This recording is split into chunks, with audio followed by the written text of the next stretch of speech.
Ethan Kross was a name that carried weight. It was uttered in hushed tones in boardrooms, printed in bold type across the Forbes covers, and revered on Wall Street as a hallmark of success. At 43, he was the architect of his own empire, Crosstech Industries, a giant in the ever-evolving world of artificial intelligence and cybersecurity. It wasn't just the cutting-edge products that set him apart. It was him. Analysts called him a visionary, competitors a wolf in a suit. They weren't wrong. Ethan Kross had an instinct for deception, for finding the flaw in even the most impenetrable defenses, for reading intentions behind smiles. So what we have here supports your theory. I wrote down a couple of, and yet tonight, the annual Crosstech Gala buzzed around him like a celebration of his invincibility, while that very invincibility began to crack. At the gala, the party was grand. Ethan never did anything by halves. The chandeliers in the ballroom, imported from Venice, seemed to throw molten gold across the pristine white walls. The sound of crystal glasses clinking in mid-air harmonized with the murmur of society's elites. CEOs, senators, tech gurus, and Hollywood darlings, all basking in the kind of opulence that felt second nature here. Ethan moved among them like a monarch, surveying his kingdom. Always immaculately dressed, tonight he wore a navy Brioni suit, so fine it seemed tailored from starlight itself. He greeted each person with a charisma honed by decades of calculated practice. They saw the CEO, the family man, a husband to the elegant Lila, and father to two perfect daughters. The rare winner who had it all. But there was something else tonight. A shadow he couldn't ignore. His gaze tracked Lila across the ballroom, unbidden and relentless. She was standing near the fountain, laughing softly with Sebastian Harlow, his oldest friend and chief operating officer. Lila always drew attention, whether she wanted to or not. Her slate gray silk gown skimmed her body, pooling at her heels like liquid metal. A diamond necklace shimmered across her collarbone, the one that he'd gifted her for their 10th anniversary. Yet tonight something about her was off. Her laughter was softer, more reserved, and when Sebastian leaned closer to murmur something into her ear, her smile seemed less effortless. Ethan noted the subtle placement of her hand, a light touch against Sebastian's forearm, one that lingered, just long enough to root itself in Ethan's gut, like a seed of doubt.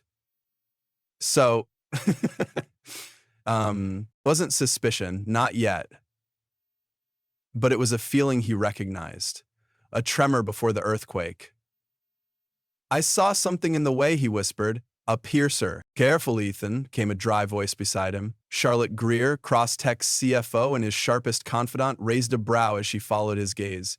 "You'll burn holes in them with that stare." Ethan turned toward her, masking his unease with a tight smile. Charlotte, older than him by a decade, wore her no-nonsense attitude like a badge of honor. In a sea of simpering yes-men, she was an ally who never spared him her brutal honesty. "So, are you here long? Have you—" "Who, Sebastian?" Ethan asked, feigning disinterest as he reached for his whiskey glass. Charlotte's expression turned sober. "You trust him, don't you?" "Of course I do," he replied, but the words came out too quickly, almost defensive. Charlotte didn't miss it. "I've seen enough CEOs lose everything by trusting too much," she said. "Your wife is clever, Ethan. So is Sebastian. But him?" She nodded toward the man, her tone deliberate. "He's been sloppy lately. Late-night calls, disappearing invoices. It could be nothing, but nothing becomes something if you don't pay attention. But that doesn't mean everything is okay. I wasn't aware of your financial problems, and I think you might be missing some responsibility in the long run, regardless of personal connection." Ethan frowned. "If there was anything to find, I'd already know about it." "You sure about that?" Charlotte studied him for a moment before shaking her head and walking away. Her words sat with him like ice in his veins. Ethan did trust Sebastian, or at least he always had, but Charlotte's comment had landed on fertile ground. The faint disquiet Ethan had felt for weeks now sprouted into something more dangerous. Doubt. He moved through the party mechanically, plastering on a smile that felt heavier with each passing interaction. No one noticed, no one ever did, that the king's crown was beginning to slip. It was nearly midnight when Ethan had had enough. He slipped away, citing exhaustion, to the disappointment of those vying for his time. A small army of servers cleared away trays of champagne, and the band played on as if nothing had changed. But everything had. Instead of heading upstairs to the master bedroom, Ethan turned toward his office, a fortress at the far wing of the house. He locked the door behind him, his hands steady despite the unease roiling inside him. The room was his sanctuary. Walnut wood bookshelves lined the walls, and a wide mahogany desk stood at its center, flanked by a bank of monitors. Ethan sat and turned them on, his fingers flying across the controls. The screen flickered to life, split into dozens of feeds from hidden security cameras around his estate. They were a precaution, something he'd installed years ago when Crosstech's influence started drawing the wrong kind of attention. But now, those eyes were no longer trained on external threats. Originality was being replaced by charades, and there was nowhere to run. Ethan pulled up the footage from the last hour, searching for nothing in particular, just instinct guiding him. It was around the back gate that he saw her. Lila. He was alone, cloaked in a black coat that shrouded her gown. The timestamp read 11:56 p.m. Ethan watched, transfixed, as she paced nervously, whispering into her phone. The clip played on, and seconds later, a black SUV appeared on the far edge of the screen. Three men got out, their faces obscured by darkness. They carried briefcases. Lila greeted them, her movements quick and practiced, then ushered them inside through the servants' entrance. Ethan leaned forward, his blood turning to ice. Every nerve in his body screamed for action. A trail. He grabbed his phone, dialing a number he hadn't used in years. When his head of security picked up, Ethan's voice was ice cold. Knock down the estate, he ordered. No one leaves. Huh? Carl asked. Sir, what's happening? Betrayal, Ethan repeated softly. He stared at the screen, at the woman he thought he knew, as rage crystallized into something far more dangerous. Resolve. He checked his watch, then said, holy shit, what time is it? Oh, okay. The king's crown hadn't slipped after all. But someone was about to learn just how dangerous it was to betray Ethan Cross. Ethan Cross had always believed he was prepared for anything. His empire didn't grow on luck or happenstance. It grew on his precision, his unshakable control over every moving part. And yet, as he stared at the grainy black and white footage of Lila guiding three strangers through the servants' entrance, a chill cut through him. Control. What did that word mean now? For the first time in years, it felt fragile, an illusion that could splinter with one wrong move. The team arrived quickly. Within 15 minutes, his private security detail moved like shadows through the house, their sharp footsteps muffled on the carpeted hallways. Ethan met them by the private staircase. Joseph Clark, his head of security for over a decade, stood at the helm. A stocky man, with a hawk's gaze and a talent for snuffing out problems before they ever made headlines. He held his head high, absently greeting them. "How are you guys?" Rochelle asked with a wistful smile. She held a smoked pipe out. "Talk to me," Clark said, his voice low. The man had seen Ethan in every state. Furious, triumphant, unyielding, but never like this. The CO before him was colder than Clark had ever seen. Ethan handed Clark his tablet. "Hidden camera, back gate, look." Clark's expression didn't change as he watched the footage. When he finished, he looked up. "Who are they?" Simi grinned. I don't know, Ethan replied tightly, though the words tasted bitter. How had he let it get this far? Find out. I want them contained, but quietly. Clark nodded once. And Mrs. Cross? Ethan didn't answer immediately. His wife's betrayal felt like acid eating through the pit of his stomach. He'd built his world on knowing the next move before anyone else even had the pieces.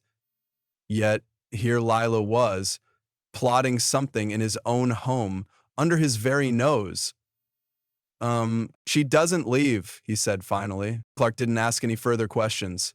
Ethan Cross wasn't a man you pressed for details. The study. Ethan entered the study moments later, his pulse steady, his expression blank. The room hadn't changed since the last time he'd walked through its heavy doors. Rows of leather-bound books lined the walls, punctuated by gold-framed portraits of business leaders, men he admired for their ferocity and foresight, Kahneman being one of them. Once he arrived, he placed confidently between the books and unlocked the prisoner's locker, stepping inside. Yet tonight the room felt different, smaller, less secure. At the center of it all sat them. The three men had been escorted into the room by Clark's team. They sat in a row of chairs across from Ethan's desk, shuffling nervously, their briefcases now confiscated and piled near the door. Ethan studied them silently as he crossed the room. They were men in their 40s, clearly used to command, but now thrown off balance, stripped of whatever confidence they'd arrived with. Their suits, though sharp, couldn't conceal the sweat darkening their collars, or the way they avoided Ethan's gaze. The man cleared his throat. What's going on here? We're guests of... Ethan raised a hand, a small gesture, but it silenced the man instantly. Guests of whom? Ethan asked, his voice even. The hostess, I presume. The man hesitated. Clark stepped forward. Names and credentials were falsified, sir, he said quietly. These three men don't work for the companies listed on their IDs. Likely hired operatives, but we'll confirm. Hired by whom? Ethan repeated. He turned his gaze to the men. I will only ask once. The man in the middle shifted uncomfortably, his eyes darting to the others. When he spoke, it was with a businessman's practiced tone, a tone designed to sound calm even when drowning in chaos. We were asked to bring confidential proposals directly to your COO. He was expecting us. Sebastian, the name hit Ethan like a sucker punch. Of course. Lila might have played the perfect role in the plot, but the mastermind could only have been someone with access. Someone who knew the inner workings of Crosstech. A summon to help. Someone who knew the perfect perm. Someone who worked in the prison, Sebastian Harlow, his oldest friend, his right hand. The realization was like a gear clicking into place. Over the last few weeks, Sebastian had made subtle moves. Excuses for late meetings, projects Ethan wasn't looped into, whispers of urgency with no paper trail to back them up. Ethan had trusted his explanations, trusted the man behind them. And yet, now all of it was so clear. The man in the middle glanced at Ethan warily, mistaking his silence for indecision. Look, Mr. Cross, this is a misunderstanding. If you just let us, you're not leaving. Ethan's voice was steel. He turned his attention back to Clark. Hold them here. Search everything. I want to know who they are, who they work for, and what Sebastian promised them. Clark nodded. Understood. The broken trust? Ethan's fury was a quiet, lethal thing as he exited the study, the heavy door shutting behind him. He moved through the darkened halls like a ghost, his thoughts quickening with every step. Sebastian, Lila, two people he'd trusted beyond anyone else in his life. He genuinely wished he had one with him, because at least he would feel he had somebody there with him who could relate what he went through. The gala outside continued unabated. Strings swelled from the hired quartet, blending with the hum of mingling voices and distant laughter. Ethan's estate was alive with people, Yet none of them had the faintest idea that the empire around them had begun to crack. He found Lila upstairs. She was standing by the bedroom window, her silhouette outlined against the moonlit gardens below. She didn't hear him enter, not until the door clicked shut. When she turned to face him, her expression was unreadable, though her posture betrayed a hint of tension. The door banged and rang against the front door. She cleared her throat, turned toward the room and shut. "You left the party early," she said softly. "So did you," Ethan replied. He stepped forward, his voice calm but deliberate. "Anything you want to tell me?" Lila tilted her head slightly, as though trying to decipher the man before her. Her features were so familiar, her dark hair falling in perfect waves over her shoulders, her lips set in that practiced smile she wore at every event. But tonight, she looked different. "Foreign. What are you talking about?" she asked. Ethan didn't answer. He studied her instead, searching for something. Remorse, guilt, panic. But she was good. Too good. "Who were the men you let into my house tonight?" he finally asked. The question hung heavy in the air. For the briefest second, something flickered in Lila's expression, an involuntary crack in the mask she wore, like a red flame suddenly dimmed within a stove. Rachel moved closer, her hands moving between the girls and mine, but she didn't put a finger in mine, and we continued the sweep. "I don't know what you mean," she said, her voice low. Ethan's jaw tightened. He moved closer, his eyes never leaving hers. "Don't lie to me, Lila. Not now." He laughed. "Yeah." Her breath hitched slightly, and there it was again. A flicker of fear. She'd underestimated him. They all had. "I don't know what you're..." Cut her off.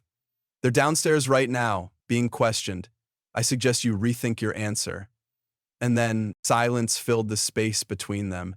For the first time, Lila looked trapped, a deer caught in headlights. "They were here for Sebastian, weren't they?" Ethan pressed, his voice razor sharp. "Your little plan. What were you hoping for, Lila? My company? My legacy?" She stared at him, her composure faltering. "Ethan, please?" "Don't." The word was final. Ethan turned and left her there, alone in the darkened room. He didn't slam the door. He didn't need to. The sound of it closing was far more damning, like the last nail driven into a coffin. Vivian shivered. Caught in the darkness, her arms and legs covering her as the off-duty nurse moments later sat on the bed, the small of her back to Ethan. "What are you doing?" asked Ethan, staring through the open portal window. Ethan took a pained step forward.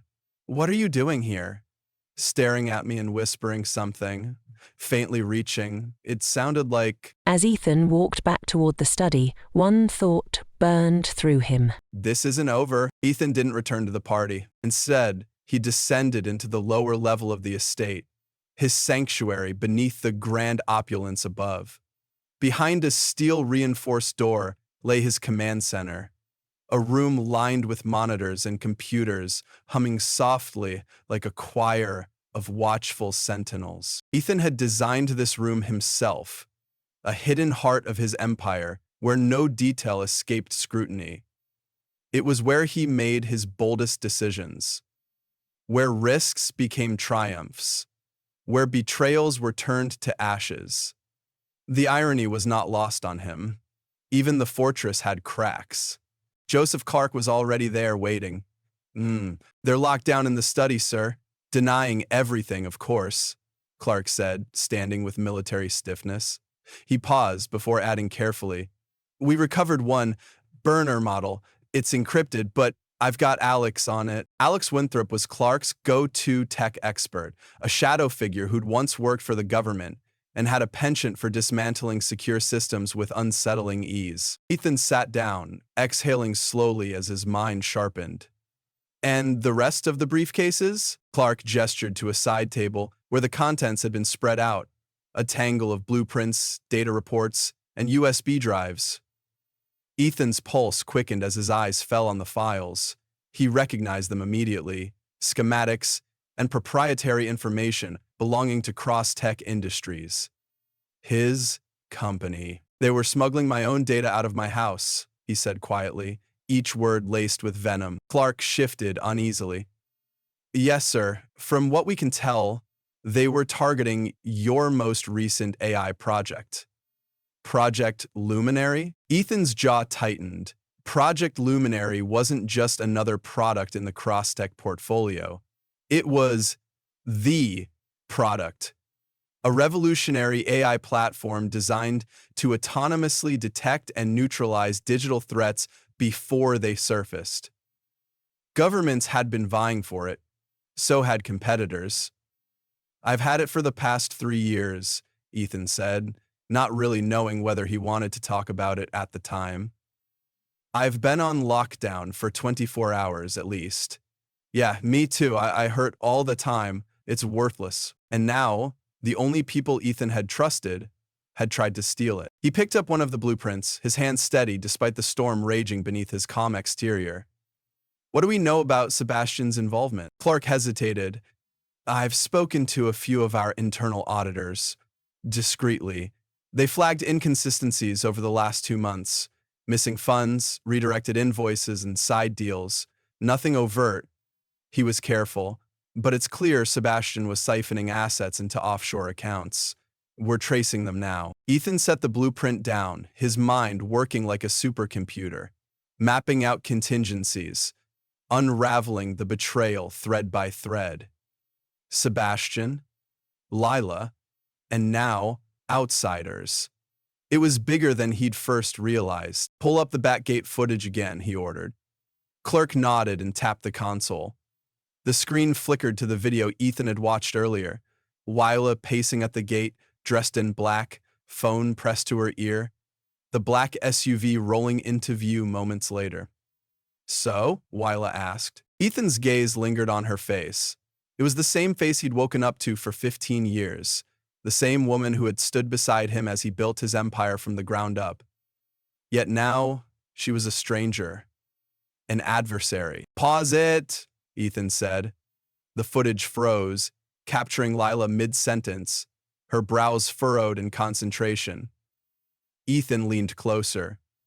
Enhance her phone screen. Alex's voice crackled from the console, his fingers already working. I'll clean it up. Give me 2 minutes. His words were interrupted. Ethan waited, his thoughts dark. How long? How long had they been planning this? He thought of Charlotte's words earlier in the evening. Your wife is clever, but Sebastian's been slipping up. Had she known more than she let on? He would deal with that later. She's been slipping up a bit, I think, Ethan went on, saving face. Slipping up? Well, she's just slipping up. Got it, Alex announced. On the screen, Lila's phone screen came into focus, a text message thread. Unknown contact. ETA in 10. Keep it discreet. Do you have the drives? Lila Cross. Yes, Sebastian confirmed everything. Unknown contact. We move forward Monday. Stocks will plummet. Be ready to disappear. Ethan's chest constricted. Stocks will plummet. Monday. They were planning a coordinated attack. Dismantling Crosstech wasn't just about stealing its secrets. It was about destroying its value, its legacy. His legacy. I just have to leave soon enough because I need to... His mind faltered. More things flew out of it. The text thread wasn't just betrayal, it was war. Confrontation. Ethan straightened, pushing back from the console. Lock down the estate tighter. Nobody leaves without my say-so. And Mrs. Cross? Clark asked. Ethan didn't answer at first. The man he'd been for decades, the cool strategist, the detached CEO, wanted to handle this clinically, to dismantle the betrayal piece by piece with ruthless precision. But Ethan Cross, the man, the husband, felt the heat of something darker. Rage. Where is she now? Upstairs. Master bedroom, Clark replied. Ethan turned sharply, striding out of the command center and into the dimly lit corridor. He took the stairs two at a time, his footfalls echoing through the empty halls. When he reached the bedroom, he didn't knock. He pushed the door open. Hunched. He checked for anything, but, well, actually something did. Lila was sitting at the vanity table, her back to him, brushing her hair with methodical strokes. She turned slightly as he entered, her expression neutral, but her eyes betrayed her. They widened just a fraction too much, a flicker of recognition that something had shifted. "You're up late," she said softly. Ethan didn't move, his shadow spilling across the carpet. "How long?" Her hand stilled mid-brush. "How long what?" "You know what I'm asking." His voice was like steel, sharpened to a point. "How long have you and Sebastian been planning this?" Lila's eyes searched his face, looking for weakness. She found none. Slowly, she set the brush down and turned to face him fully. "Ethan," she said. $50, I guess? Do you want more?" she asked, with her hands palms up. She invitingly threatened. "Don't lie to me," he said. "Not again." "And so you just save your life, you know, and that is." So it's like Lila's shoulders lifted slightly, as if she were shedding the weight of a disguise. "You always think you're in control," she said quietly. "Always the smartest man in the room. I didn't want it to come to this, Ethan, but you've left me no choice." Stop. No choice? His words were incredulous, laced with cold fury. "You had every choice, Lila. You just made the wrong one." She stood then, her chin tilted defiantly. "Do you even hear yourself? You've built walls around everything. Me, the company, even your own daughters. You control every detail, every decision, like a puppet master. Did you really think I would live like that forever?" Uh, I, c- I can't wait. Ethan's eyes narrowed. "So you decided to destroy me?" he said. Lila shook her head. "Not destroy. Take back what's mine." She paused for a beat, her eyes clouding, and then she answered, "But not the day they say." Ethan stepped forward, his presence towering over her. "What's yours?" he echoed darkly. "Everything you have, everything you are, I gave you." You, I gave you." For a moment, Lila faltered, her composure cracking under the weight of his words. But she recovered quickly, masking her doubt with forced bravado. "You're too late, Ethan. Monday, it's over. Crosstech, your empire, you. You can't stop it." Ethan's gaze burned into hers, cold and unrelenting. "You've underestimated me," he said quietly. A beat of silence passed between them. Then, without another word, Ethan turned and left the room. The last move. Ethan descended the stairs, his mind already calculating the next steps. He would dismantle the conspiracy. Sebastian, Lila, whoever else dared align themselves against him. They thought they'd outplayed him, that they'd set the perfect trap. They had no idea who they were dealing with. Back in his command center, Ethan turned to Clark. "Call Charlotte. Tell her to convene an emergency board meeting first thing tomorrow." "That's very important. I had to... Wait, what? What? We're also getting fired?" "Allah, Shan. And the operatives?" "Keep them quiet until I say otherwise," Ethan replied. "Monday, they'll learn what happens when you come for Ethan Cross." Clark nodded. Ethan sat down, staring at the footage of Leela one last time. For a brief moment, grief tugged at him. What had become of the woman he married? But it was swallowed by resolve. He had a company to protect, a legacy to secure, and he would burn everything in his path to do it. And he did for Ethan barely slept. Not that he tried. After leaving Leela in the bedroom, he returned to the command center and immersed himself in the tangle of betrayal. Work had always been his sanctuary, a place where chaos could be unraveled and controlled. And now, this betrayal was just another problem to solve, no different from a breach in Crosstech's security or an industrial leak threatening his reputation. But deep down, he knew this was different. This betrayal was personal. The clock read 4:14 a.m. when Clark entered, holding a tablet and wearing the grave expression of a man carrying bad news. Ethan, perched on the edge of his desk, with his sleeves rolled to his elbows, barely looked up. Clark handed over the tablet. "We decrypted the burner phone." Ethan scanned the screen, his eyes narrowing with every line. The messages were damning. An intricate thread of communication between Sebastian, Lila, and their unidentified partners. Some conversations were curt and operational, updates on stolen data, confirmations of wire transfers, details about Phase 1, but others stung Lila. He doesn't suspect anything. Ethan still believes Sebastian is his shadow, his loyal brother in arms, the fool. She's blinded by his own arrogance. Monday, Crosstech is ours and his kingdom burns. Blink no matter. But he won't see it coming, he never does. The words sliced through Ethan like glass. For 15 years, he'd trusted Sebastian with everything. His company, his vision, his confidences. And Lila, the woman he thought would never look elsewhere. Each message confirmed what he'd already known, but refused to fully believe. They hadn't just betrayed him. They mocked him. Clark broke the silence. There's more. Offshore accounts under Sebastian's name. Funds are flowing in from shell corporations we've never dealt with before.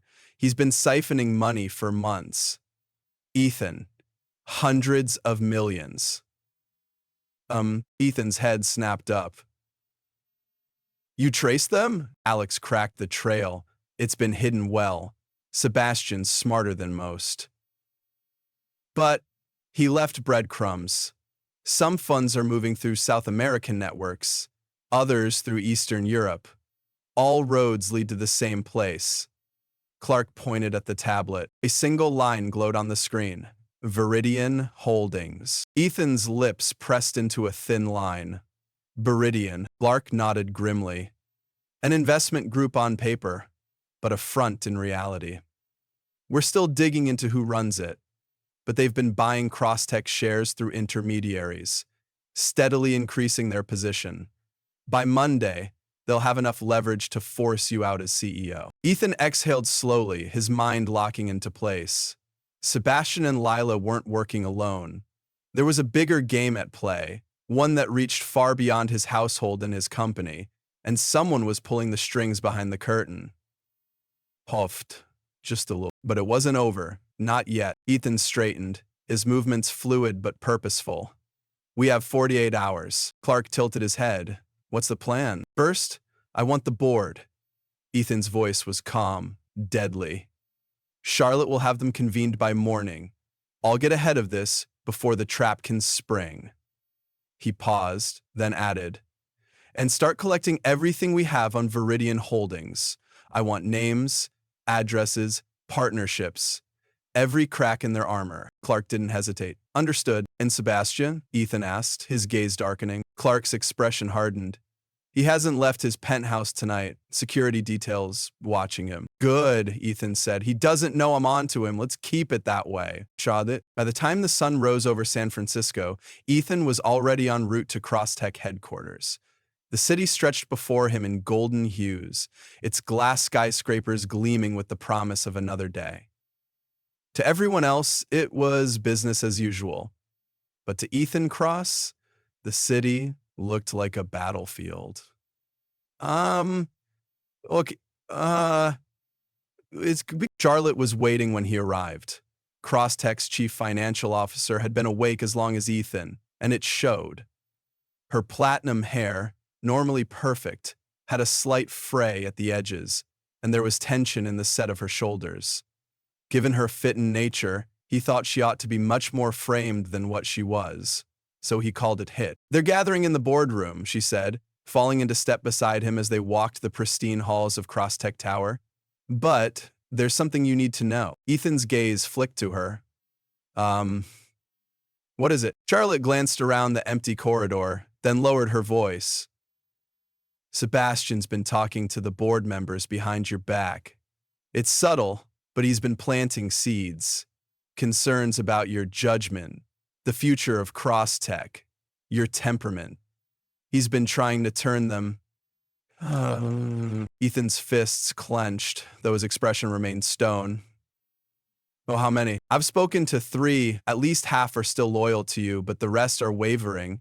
They need reassurance, proof that you're still in control. Ethan stopped outside the boardroom doors. Through the frosted glass, he could make out the shadows of men and women. The same board he'd handpicked over the years. Faces he'd thought he could trust.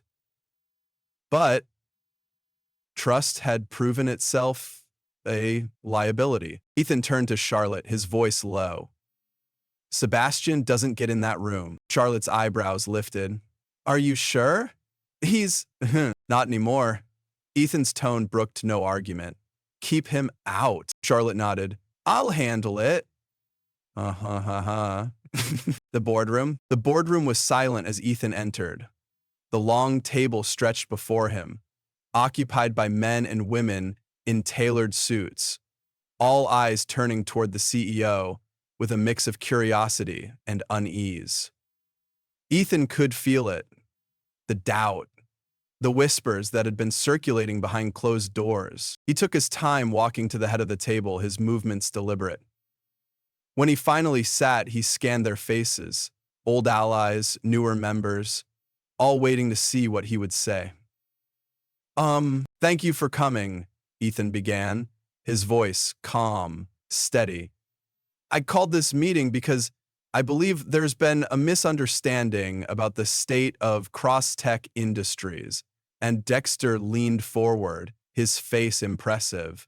I know, I believe, and I'm glad I can help you guys out. A murmur of uncertainty passed through the room. One board member, a wiry man named Albrecht, cleared his throat.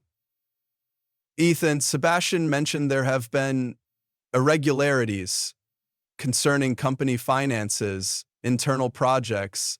Is there truth to that? His lips curved up in a questioning smile. Ethan, Sebastian mentioned there have been irregularities. Ethan's lips curled slightly. Sebastian's fingerprints. There's no truth to that, Ethan replied smoothly. However, there has been an external attempt to destabilize Crosstech, a deliberate, coordinated attack on this company and its leadership. The murmur grew louder. What kind of attack? Someone asked.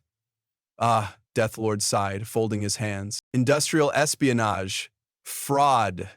Ethan let the words hang in the air before delivering the blow. And betrayal. From within. From within, the room froze.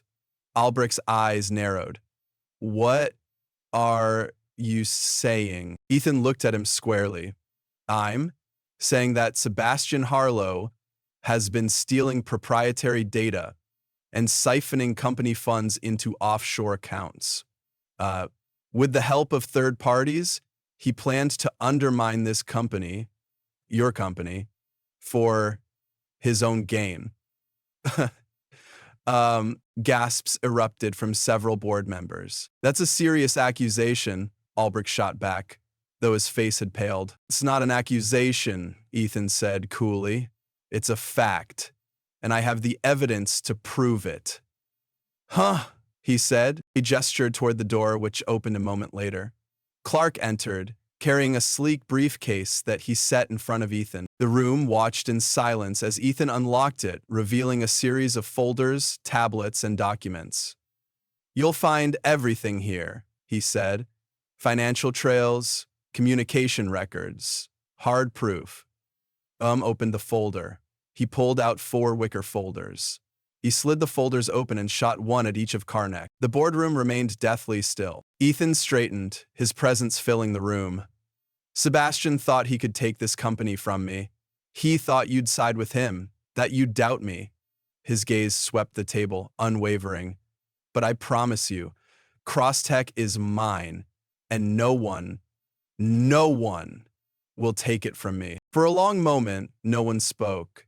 Then, Albrecht cleared his throat, his voice uncertain. Where is Sebastian now? Silber. Ethan smiled faintly. That's being handled. No, Ethan said. And as the sun rose higher over the San Francisco skyline, Ethan knew one thing for certain. Sebastian Harlow and Lila had set the trap, but they would soon discover they'd walked into his. The morning of reckoning dawned, golden light spilling through the floor-to-ceiling windows of Crosstech Tower. The skyline stretched out below, oblivious to the battle that had reached its climax in Ethan Cross's world. Marcus and Meg exited the tower the way they had come, and only one banded few stood watch at the sky. From his office on the top floor, Ethan stood at the window, watching the city like a king surveying his kingdom. He'd spent the last 48 hours dismantling a betrayal years in the making, clawing back control of what was his. And, it's not like the final pieces were in motion. His phone buzzed. Clark's voice was calm, clipped, as always.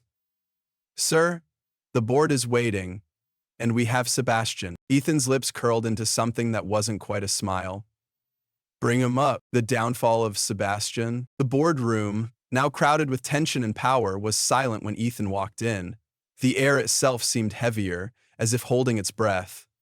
The board members sat around the polished oak table, their gazes wary, uncertain.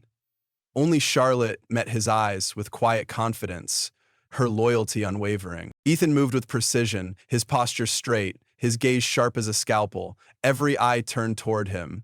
He no longer looked like a man under siege. He looked like a man who had already won. Many offices were torn down, he said. Your interaction with Sergeant Sebastian Harlow was dragged into the room moments later. Two of Clark's men flanked him, each gripping one of his arms. Gone was the polished, confident COO who'd stood beside Ethan for years. In his place was a man disheveled and desperate.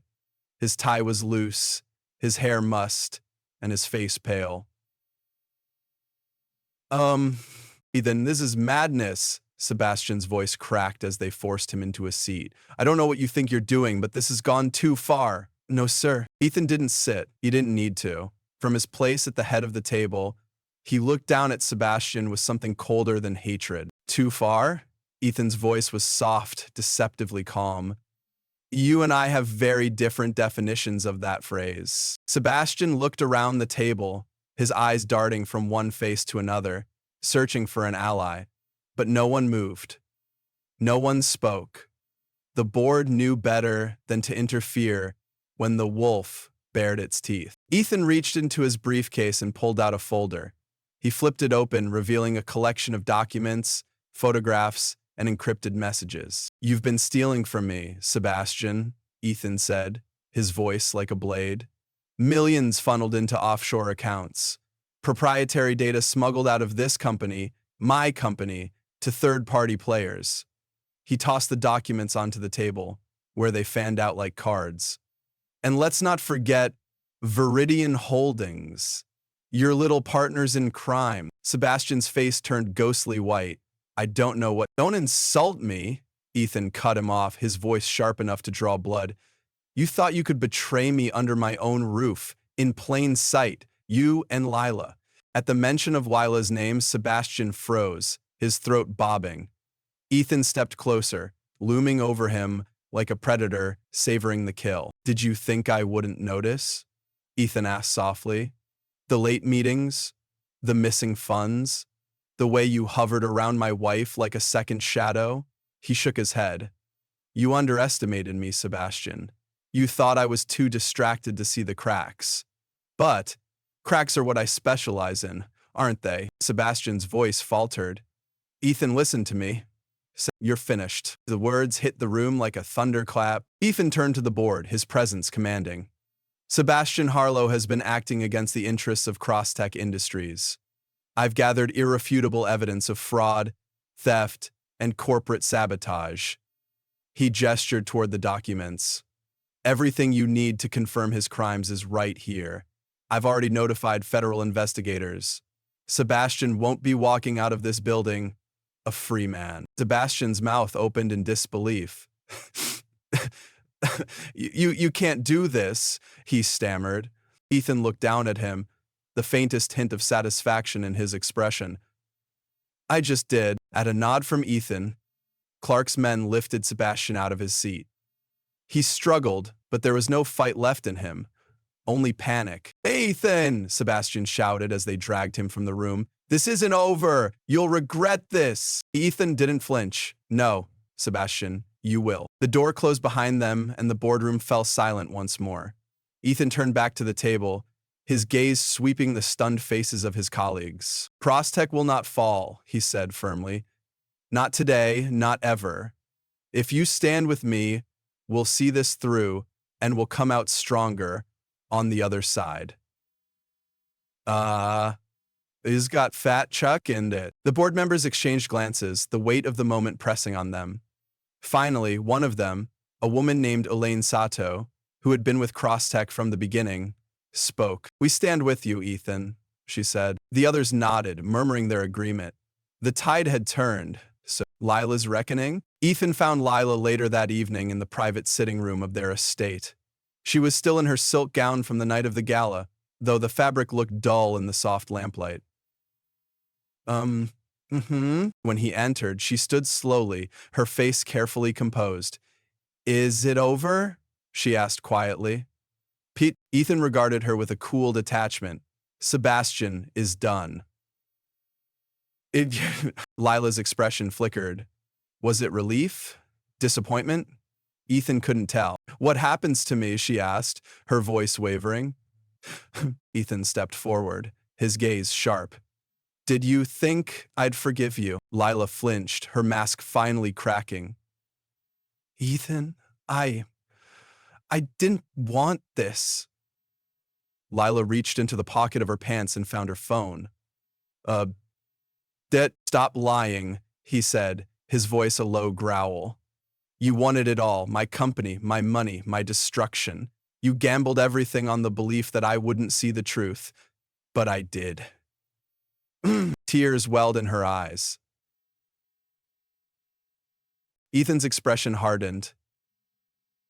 If you ever loved me, you wouldn't have tried to destroy me. Lila stepped closer, her voice trembling. Please, let's fix this. We can still— No, Ethan's tone was final. There's nothing left to fix. He handed her a slim folder. The divorce papers are ready. You'll take what I give you, nothing more.